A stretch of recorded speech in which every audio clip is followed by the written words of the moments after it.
Assalamualaikum warahmatullahi wabarakatuh, sahabat cerdas. Berjumpa kembali di channel kami. Kali ini kita akan melanjutkan pembahasan OSN Kabupaten bidang studi IPA SMP tahun 2024. Kita lanjutkan ke soal tipe kedua. Perhatikan pernyataan berikut. 1. Gliserol dan asam lemak menjadi lipid. 2. Glukosa berubah menjadi CO2 dan H2O. 3. ATP menjadi ADP.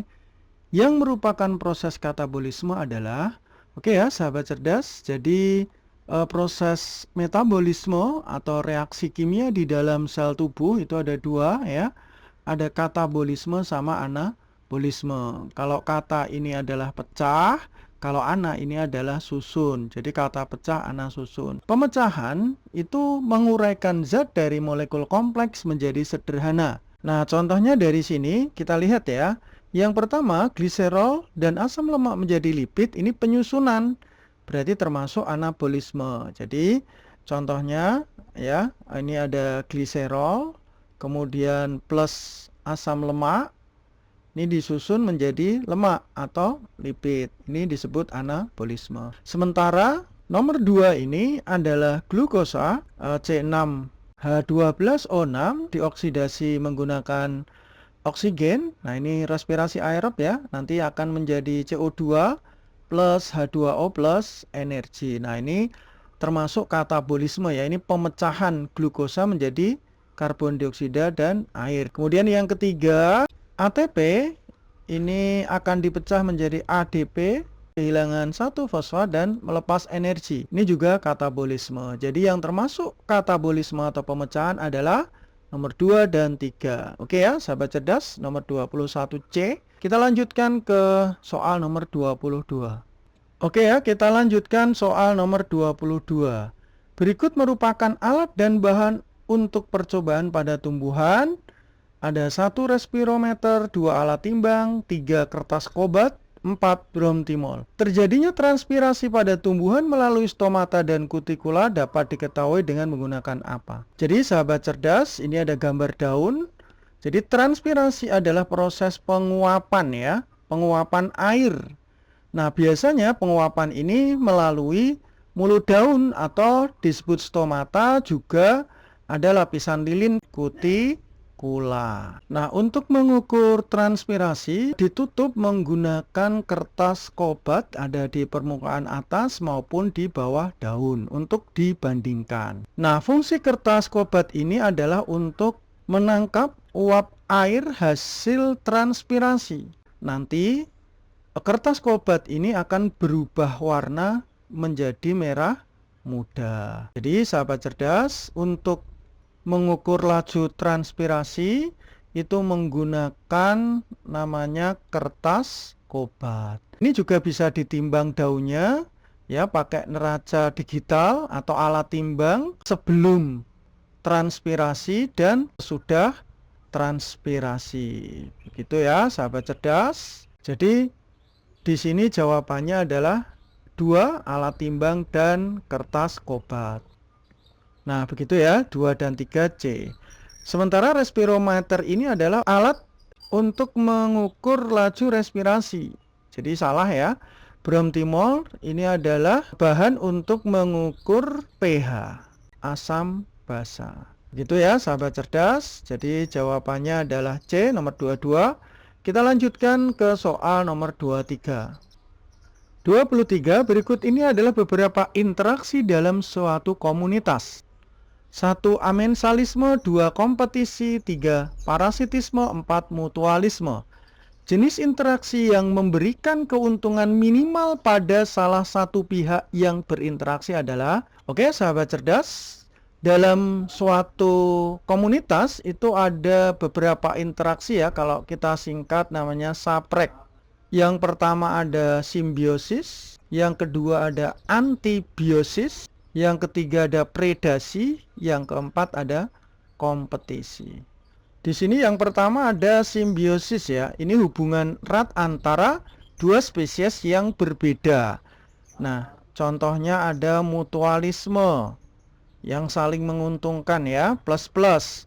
Kemudian ada parasitisme. Ini satu untung satu rugi.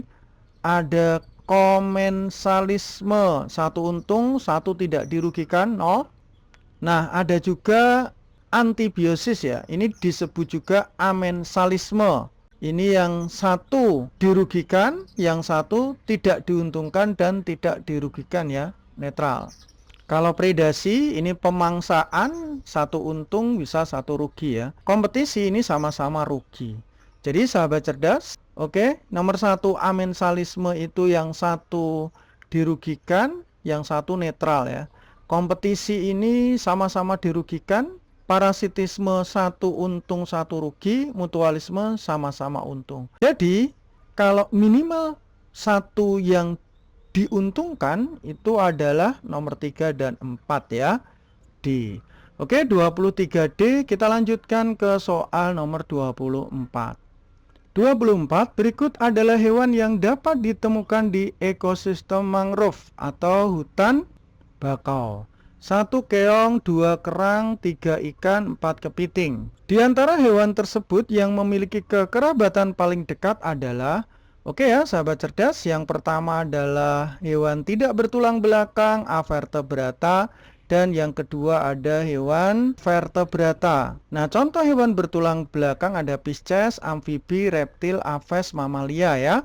Nah, sementara avertebrata ini ada hewan spon, porifera, ada ubur-ubur, solenterata, ada cacing, pipih, plati, kemudian ada cacing gilik nema, ada cacing gelang Annelida, kemudian ada hewan bertubuh lunak moluska, ada arthropoda dan echinodermata. Oke ya. Keong itu termasuk hewan bertubuh lunak atau moluska. Kerang juga termasuk kelompok moluska. Ikan ini masuk vertebrata, berarti Pisces. Kepiting ini masuk kelompok arthropoda atau hewan dengan kaki beruas-ruas. Jadi sahabat cerdas, yang hubungan kekerabatan paling dekat yaitu moluska, yaitu keong dan kerang. Jadi jawabannya 24B. Kita lanjutkan ke soal 25. Nomor 25, apabila seseorang makan bahan makanan yang mengandung 1 amilum, 2 protein, 3 glukosa, 4 lemak, 5 asam amino. Zat makanan yang mengalami pencernaan kimiawi adalah, oke ya sahabat cerdas, yang mengalami pencernaan itu yang molekulnya besar, namanya makromolekul. Sementara kalau yang tidak dicerna itu langsung bisa dicerap, yaitu mikromolekul. Nah, di antara di sini contohnya yang makromolekul adalah ada 3 ya sahabat cerdas, kalau disingkat KPL ya. Jadi yang pertama ada karbohidrat, yang kedua ada protein, yang ketiga ada lemak. Nah, kalau di sini karbohidrat yang molekulnya besar, itu contohnya amilum. Amilum ini akan dipecah menjadi maltosa. Nah, nanti baru diserap dalam bentuk glukosa. Sementara protein ini akan dipecah menjadi mikromolekul, yaitu asam amino. Lemak akan dipecah menjadi asam lemak plus gliserol. Jadi sahabat cerdas, yang mengalami pencernaan kimiawi berarti yang makromolekul, contohnya nomor 1 amilum, 2 protein, dan 4 lemak. Sementara glukosa dan asam amino itu mikromolekul. Jadi jawabannya 124C. Oke ya sahabat cerdas, 25C. Kita lanjutkan ke soal berikutnya. Perpindahan air dari tanah ke dalam akar melalui rambut akar dikarenakan adanya perbedaan konsentrasi air di tanah lebih tinggi dibanding di dalam sel. Sebab perpindahan air dari tanah ke dalam akar merupakan proses difusi. Oke ya sahabat cerdas, ini adalah gambar bulu akar, ini jaringan epidermis, kemudian ada korteks, selanjutnya ada jaringan endodermis, baru masuk ke silem ya yang mengangkut air. Jadi air itu masuk ke dalam akar ini melalui proses namanya osmosis ya sahabat cerdas. Jadi osmosis ini merupakan proses perpindahan air atau zat pelarut dari zat terlarut yang konsentrasinya rendah menuju ke konsentrasi tinggi melalui membran semi-permeabel ya. Nah, berikut ya sahabat cerdas, ini adalah gambar osmosis, ini larutan A, ini larutan B. Nah, di sini yang larutan A ini adalah larutan yang zat terlarutnya konsentrasinya rendah, tapi airnya banyak.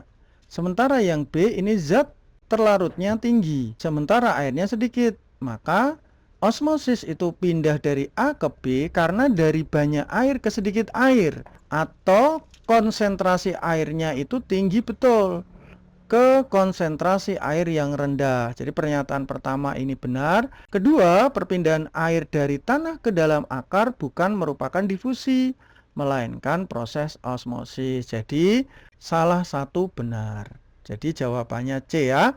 Begitu. Oke ya, kita lanjutkan ke soal berikutnya nomor 32. 32 spesies adalah kumpulan individu yang dapat saling kawin dan menghasilkan keturunan yang fertil. Sebab kumpulan individu yang spesiesnya berbeda dalam satu habitat dan waktu yang tertentu disebut populasi. Oke ya. Jadi sahabat cerdas, disebut satu spesies kalau individu A dengan individu B jika kawin itu bisa menghasilkan keturunan yang fertil terus. Itu yang disebut satu spesies. Jadi pernyataan pertama ini benar. Kedua, kumpulan individu yang spesiesnya berbeda dalam satu habitat disebut populasi. Jadi sahabat cerdas, populasi ini adalah kumpulan dari individu yang sejenis. Ya, di sini berbeda spesies salah. Jadi pernyataan yang salah satu benar, jawabannya C ya. Nah, konsepnya ini ada infokome ya. Individu, populasi, komunitas, dan ekosistem. Jadi kalau makhluk hidup itu sendiri, tunggal, namanya individu. Kalau populasi, kumpulan individu yang sejenis. Kalau kumpulan berbagai populasi, berarti berbeda spesies-spesies, ini namanya komunitas. Kalau kumpulan makhluk hidup berinteraksi dengan lingkungan, nah itu disebut sebagai ekosistem. Ada individu, populasi, komunitas, ekosistem. Oke ya sahabat cerdas, 32C kita lanjutkan ke nomor 33. 33, sel otot jantung merupakan satu-satunya tipe sel yang terdapat pada jantung. Sebab organ merupakan kumpulan dari sel sejenis yang berdiferensiasi untuk menjalankan fungsi tertentu. Oke ya sahabat cerdas, ini kita gambarkan jantung. Jantung ini adalah organ ya. Organ ini merupakan kumpulan dari berbagai jaringan. Nah, urutannya adalah sel, jaringan, organ, baru sistem organ. Sel, jaringan, organ, sistem organ, organisme. Nah, jadi jantung itu kumpulan dari berbagai jaringan. Seperti peso ya, ada pengikat, ada epitel, ada saraf, ada otot. Lah, otot penyusun jantung itu adalah otot jantung. Di sini juga ada jaringan pengikat, contohnya ada jaringan darah. Ya, ada jaringan epitel yang melindungi jantung. Kemudian juga ada jaringan saraf. Jadi, sel otot merupakan satu-satunya tipe sel yang terdapat pada jantung. Salah ya, karena jantung itu organ itu kumpulan dari berbagai jaringan. Jaringan kumpulan dari berbagai sel yang sama, gitu ya. Organ merupakan kumpulan dari sel, ini juga salah. Jadi karena keduanya salah, jawabannya adalah D. Oke ya, kita lanjutkan ke soal nomor 34.